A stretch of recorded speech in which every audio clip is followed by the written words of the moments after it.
Ashwatthama the warrior of Mahabharat, जिनका जन्म द्रोणाचार्य और कृपि के घर हुआ, जो महाभारत में कौरवों के साथ पांडवों के विपरीत खड़े हुए। उन्हें कृष्ण जी द्वारा अमर होने का श्राप मिला।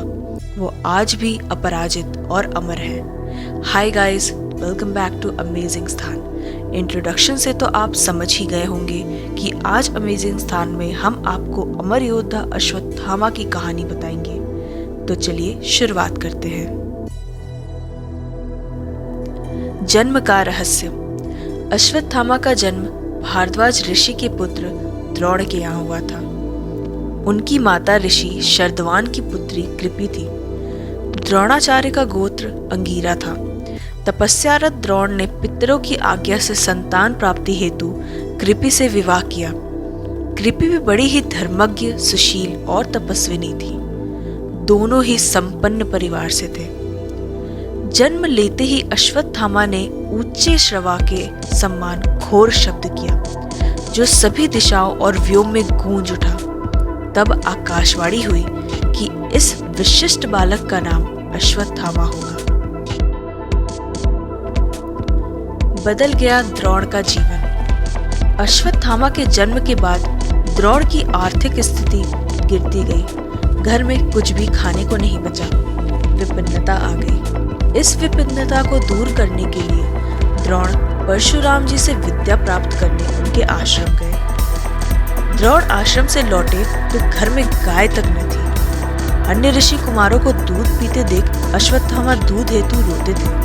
और एक दिन द्रोण ने देखा कि ऋषि कुमार चावल के आटे का घोल बनाकर अश्वत्थामा को पिला चुके हैं और अबोध बालक मैंने दूध पी लिया यह कहते हुए आनंदित हो रहे हैं। यह देख द्रोण स्वयं को धिक्कार उठे। इससे यह सिद्ध होता है कि अश्वत्थामा ने अपना बचपन जैसे तैसे खा पी कर बिताया। उनके लिए घर में पीने को दूध तक नहीं होता था। लेकिन जब वे अपने मित्रों के बीच रहते थे तो झूठ ही कह देते थे कि मैंने तो दूध पी लिया।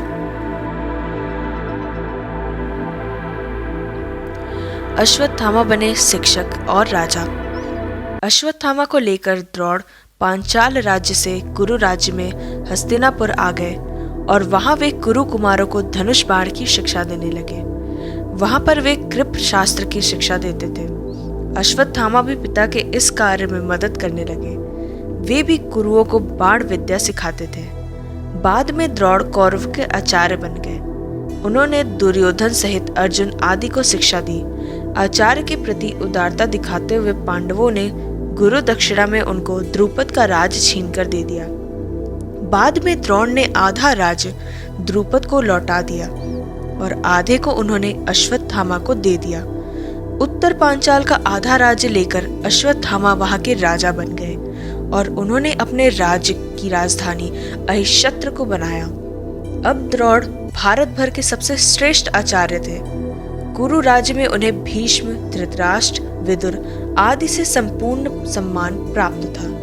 अतः अब भावों के दिन विदा हो गए थे। संपूर्ण विद्याओं में पारंगत अश्वत्थामा। अश्वत्थामा जीवन के संघर्ष की आग में तपकर सोना बने थे। महान पिता द्रोणाचार्य से उन्होंने धनुर्वेद का ज्ञान प्राप्त किया था। द्रोण ने अश्वत्थामा को धनुर्वेद के सारे रहस्य बता दिए थे। सारे दिव्यास्त्र, अग्नेय, वरुणास्त्र, पर्जन्यास्त्र, व्याव्यास्त्र, ब्रह्मास्त्र, नारायणास्त्र, ब्रह्मशीर आदि सभी उन्होंने सिद्ध कर लिए थे। वह भी द्रोण, भीष्म, परशुराम की कोटि के धनुर्धर बन गए थे। कृप, अर्जुन व कर्ण भी उनसे अधिक श्रेष्ठ नहीं थे। अश्वत्थामा का भय। जब राक्षसों की सेना ने घटोत्कच के नेतृत्व में भयानक आक्रमण किया तो सभी कौरव वीर भाग खड़े हुए। तब अकेले ही अश्वत्थामा वहां अड़े रहे। उन्होंने घटोत्कच के पुत्र अंजन पर्वा को मार डाला। साथ ही उन्होंने पांडवों की एक अक्षौहिणी सेना को भी मार डाला और घटोत्कच को घायल कर दिया। अश्वत्थामा द्वारा किए जा रहे इस विध्वंस को देखते हुए पांडव पक्ष में भय और आतंक व्याप्त हो गया था। अब अश्वत्थामा को रोका जाना बहुत जरूरी हो गया था। सभी इस पर विचार करने लग गए थे। अन्यथा अगले दिन हार निश्चित थी। अश्वत्थामा गज मारा गया। भीष्म के शरशैया पर लेटने के बाद 11वें दिन के युद्ध में कर्ण के कहने पर द्रोण सेनापति बनाए जाते हैं। दुर्योधन और शकुनी द्रोण से कहते हैं कि वे युधिष्ठिर को बंदी बना ले तो युद्ध अपने आप ही खत्म हो जाएगा। तो जब दिन के अंत में द्रोण युधिष्ठिर को युद्ध में हराकर उसे बंदी बनाने के लिए आगे बढ़ते ही हैं कि अर्जुन आकर अपने बाणों की वर्षा से उन्हें रोक देते हैं। नकुल युधिष्ठिर के साथ थे, वे अर्जुन भी वापस युधिष्ठिर के पास आ गए। इस प्रकार कौरव युधिष्ठिर को नहीं पकड़ सके। लेकिन द्रोण की संहारक शक्ति के बढ़ते जाने से पांडवों के खेमे में दहशत फैल जाती है। पिता पुत्र ने मिलकर महाभारत युद्ध में पांडवों की हार सुनिश्चित कर दी थी। पांडवों की हार को देखकर श्री कृष्ण ने युधिष्ठिर से छल का सहारा लेने को कहा। इस योजना के तहत युद्ध में यह बात फैला दी गई कि अश्वत्थामा मारा गया, लेकिन युधिष्ठिर झूठ बोलने को तैयार नहीं थे। तब अवंतीराज के अश्वत्थामा नामक हाथी का भीम द्वारा वध कर दिया गया। इसके बाद युद्ध में यह बात फैला दी गई कि अश्वत्थामा मारा गया। जब गुरु द्रोणाचार्य ने धर्मराज युधिष्ठिर से अश्वत्थामा की सत्यता जाननी चाहिए तो उन्होंने जवाब दिया, अश्वत्थामा मारा गया परंतु हाथी। श्री कृष्ण ने उसी समय शंखनाद किया, जिसके शोर के चलते गुरु द्रोणाचार्य आखिरी शब्द हाथी सुन नहीं पाए और उन्होंने समझा कि मेरा पुत्र मारा गया। यह सुनकर उन्होंने शस्त्र त्याग दिए और युद्ध भूमि में आंखें बंद कर शोक में डूब गए। यही मौका था जब द्रोणाचार्य को निहत्था जानकर द्रौपदी के भाई धृष्टद्युम्न ने तलवार से उनका सिर काट डाला। यह समाचार अश्वत्थामा के लिए भयंकर रूप से दुखद था। पिता की छल पूर्वक हत्या के बाद अश्वत्थामा युद्ध के सभी नियमों को तोड़कर ताक में रख दिया।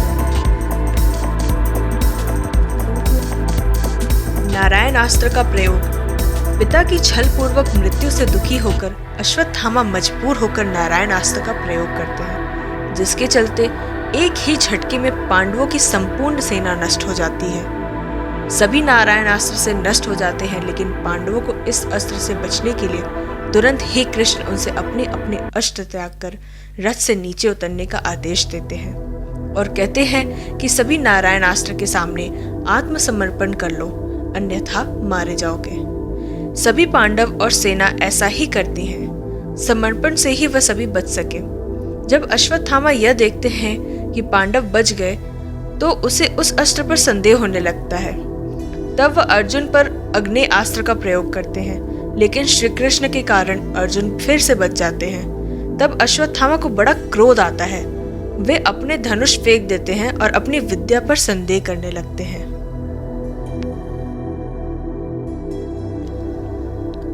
अंत में ब्रह्मास्त्र का प्रयोग। 18वें दिन कौरवों के 3 योद्धा शेष बचते हैं, अश्वत्थामा, कृपाचार्य और कृतवर्मा।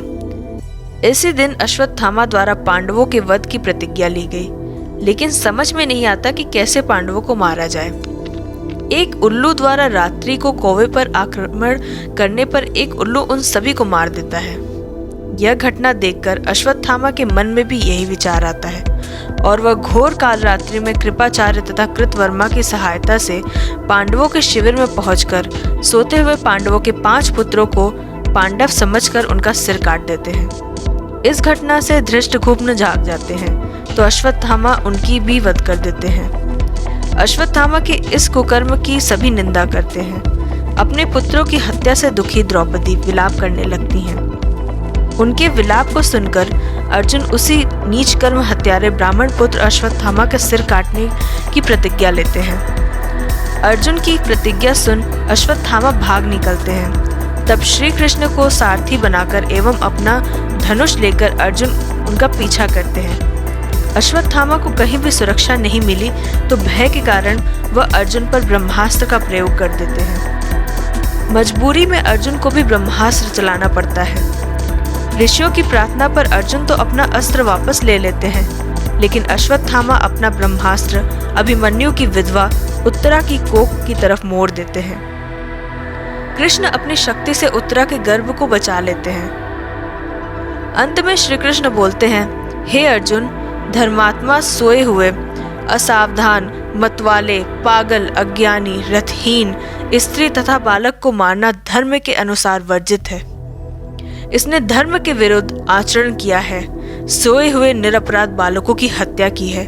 जीवित रहेगा तो पुनः पाप करेगा, अतः तत्काल इसका वध करके और इसका कटा हुआ सिर द्रौपदी के सामने रखकर अपनी प्रतिज्ञा पूरी करो। श्री कृष्ण के इन वचनों को सुनने के बाद भी अर्जुन को अपने गुरु पुत्र पर दया आ गई और उन्होंने अश्वत्थामा को जीवित ही शिविर में ले जाकर द्रौपदी के समक्ष खड़ा कर दिया। पशु की तरह बंधे हुए गुरुपुत्र को देखकर द्रौपदी ने कहा, हे आर्यपुत्र, ये गुरुपुत्र तथा ब्राह्मण हैं। ब्राह्मण सदा पूजनीय होते हैं और उनकी हत्या करना पाप है। आपने इनके पिता से इन अपूर्व शस्त्र अस्त्रों का ज्ञान प्राप्त किया है। पुत्र के रूप में आचार्य द्रोण ही आपके सम्मुख बंदी रूप में खड़े हैं।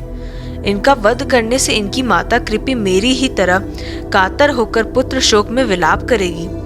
पुत्र से विशेष मोह होने के कारण ही वह द्रोणाचार्य के साथ सती नहीं हुई। कृपि की आत्मा निरंतर मुझे कोसेगी। इनके वध करने से मेरे मृत पुत्र लौटकर तो नहीं आ सकते, अतः आप इन्हें मुक्त कर दीजिए। द्रौपदी के इन धर्मयुक्त वचनों को सुनकर सभी ने उनकी प्रशंसा की। इस पर श्री कृष्ण ने कहा, हे अर्जुन, शास्त्रों के अनुसार पतित ब्राह्मण का वध भी पाप है और आतताई को दंड न देना भी पाप है, अतः तुम वही करो जो उचित है। उनकी बात को समझकर अर्जुन ने अपनी तलवार से अश्वत्थामा के सिर के केश काट डाले और उनके मस्तक की मणि निकाल ली।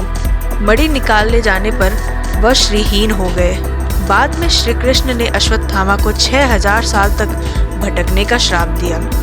अंत में अर्जुन ने उन्हें उसी अपमानित अवस्था में शिविर से बाहर निकाल दिया।